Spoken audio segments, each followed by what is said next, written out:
Hello, everyone, and welcome to the 77th ever Highlight Haven interview. My name is Matthew Heiserman, and today we are joined by four-star high school football recruit Easton Royal. Easton, it's great to have you on. Thank you for having me.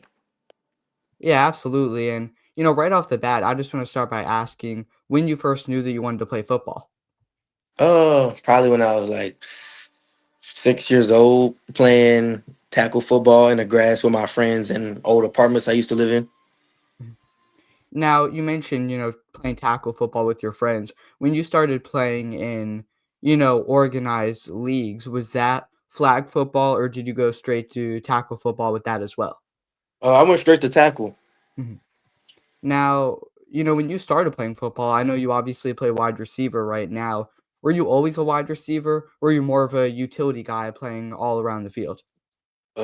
I was more of a utility guy, and also, I really only started playing football because my mom had a friend Mhm. who convinced her to let me play. Because at first my mom was scared, Yeah. so now I'm a receiver. Now, what were some of the other positions you played when you started out? I play running back, Mhm. receiver, quarterback, DN, Mhm. D tackle, safety, corner, linebacker, everything. And was wide receiver always your favorite position, or is that the one that you kind of naturally just started playing more? At first it was always running back. At first I Mhm. always wanted to play running back, but then I realized that I was a better receiver than running back, so I decided to take it seriously. Mhm. And then along with football, you also run track. Did you start running track around the same time you started playing football, or is that something that you picked up separately? I picked that up separately. I started in seventh grade, and I Mhm. honestly wasn't that good. So I used track at first to really, just Mhm. keep me in shape and help me get faster for football. But this year, my times progressed a lot. So now it's something that I am starting to look forward to help me in recruiting. Now, you mentioned how your times have gone up. Recently, you ran a 10.3-second 100-meter dash, which ranks top 50 in the country for all sophomores. How would you say that track has helped you on the football field as well, besides obviously speed as a wide receiver?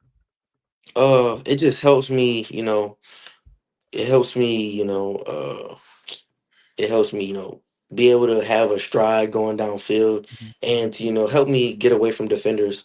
Because, there's a saying football speed and track speed are two different things.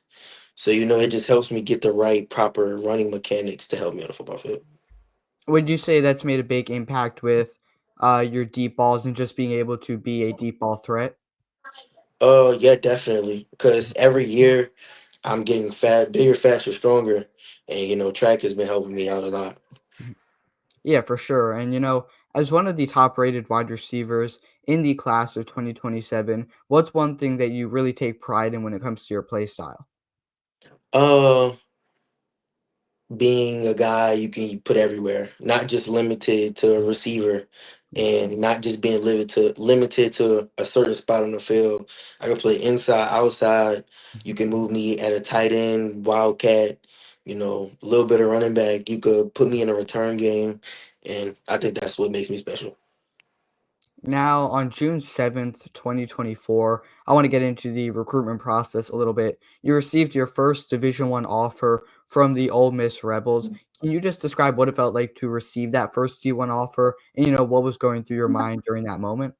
It felt amazing. At first, it didn't feel real because as a kid growing up, this is what I've been dreaming of, and now I finally was given the opportunity to play at a D1 college, and just me making my mom proud. So that was a surreal feeling.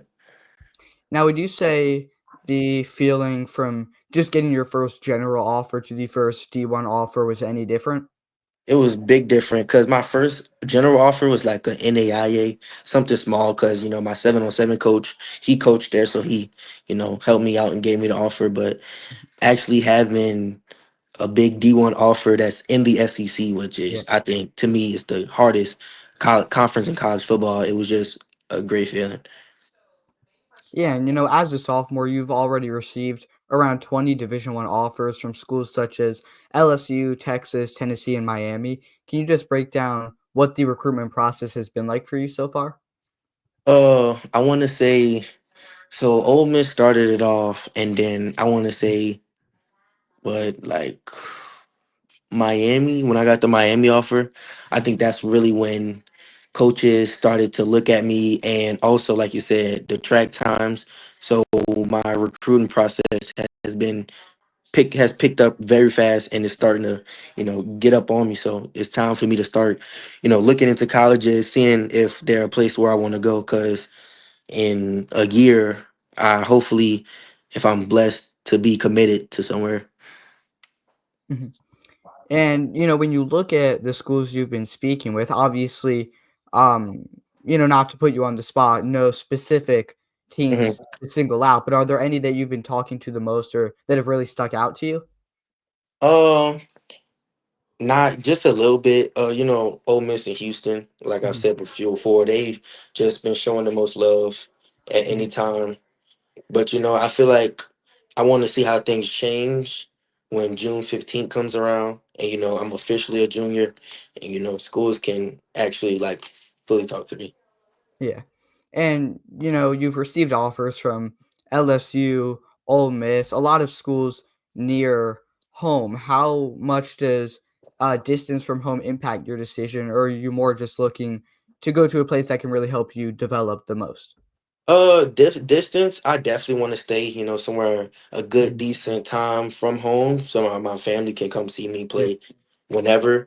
But honestly, if I have a better opportunity for to a school that's far away, I'm going to take that opportunity Mhm. every day of the week. Yeah, 100%. And out of all the schools you've received offers from, are there any that you would like to really try and visit that you haven't had the chance to visit already? Yeah, I know I've been to Ole Miss a few times, but like an Mhm. actual like official visit, Official, yep. I know I want to go to Ole Miss, Texas, LSU, you know, Tennessee, because a lot of the SEC schools, Houston, and yeah, in Miami, all of them. So really, Now, mhm, so yeah. really, no specific school, because I'm blessed to. I'm thankful for every opportunity. Yeah, 100%. And on May 4th, you received an invitation to the Under Armour Future 50 camp, which will take place at IMG Academy from June 27th to June 29th. Can you just describe what it felt like to receive that invitation, especially considering that the Future 50 camp is reserved for some of the top high school athletes in the country? It felt amazing because, like you said, only the best of the best get to go Mhm, there, and being from Louisiana, I tell everybody I think we're an overlooked state when it comes to potential D1 athletes and athletes who can make a big impact on a mhm. college level. I take that seriously, and every time I go out, I try to represent Louisiana as best as I can. So that was just a great feeling as well. And now that you're in the off season and, the football season has wrapped up, you're getting past some of your spring practices in the spring game. Can you just break down what a typical day looks like for you in terms of practicing and training? Well, spring just ended. I Mhm, came back from track late, so I didn't really practice during spring. But mhm, usually during spring, I go through my whole normal schedule of school, yep, practice, and then I just take the rest of the day to recover my body. But during the summer, things it changes a little bit. Come to school early in the morning, practice, go to training, go to any camps that I have to go to, and mhm. just rest of the day just chill. And you attend Brother Martin High School in New Orleans. Louisiana, in my opinion, is home to some of the most competitive high school football throughout the entire country. How does playing that tougher competition help you improve your game? And, what are you able to learn from your competition to improve as a player yourself? I feel like you said, you feel like Louisiana has some of the best talent. I think it helps me being able to play against and go against talent that's just as good as you. So when you do get to the Georgias of the world, Bama's, LSU's, Texas, Ohio State's, Oregon's, those type of schools is nothing. It's nothing that you ain't seen before. So you know how to come in prepare to be the best on the field. Mhm. And with just 2 years until college, what are some of the main things you're still trying to improve with your game before you reach that next level? Uh, I would say My routes a little bit. I Mhm. think I could like maybe, I have at least from my trainers, what they've been telling me, I have a little few things that I could fix in my route running to, help me, sell the defense a bit more and get open even more than I already am. Now, in terms of the mental side of football, are there any, pregame superstitions or rituals that you have, or maybe a specific kind of music you like to listen to get yourself in the right mindset? Usually pregame, I'm listening to NBA YoungBoy the whole time. Mhm, You know, I mhm, tried to, I've thrown a little bit of, Raw Wave in there, mhm. but most of the time I'm straight YoungBoy. Yeah, I've NBA heard YoungBoy. Rod Wave a few times. I've heard Lil Baby a few times. Haven't heard Young Boy yet. That's the first time I've heard Young Boy. And are there any wide receivers in the NFL that you take inspiration from or try and model your game after? Definitely, definitely, Justin Jefferson, and I'm trying to start learning from AJ Brown.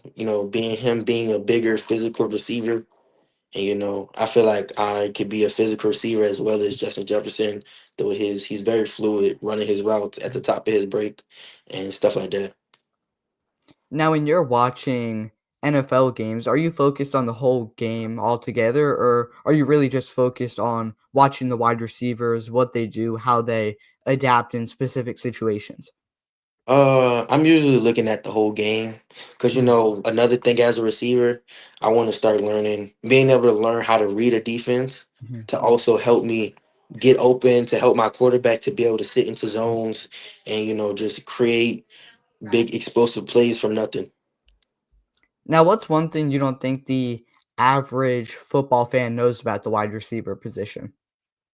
That is actually more than just going out there running a route and running. It's more than just going out there running around catch the ball. It's also a mental battle as well.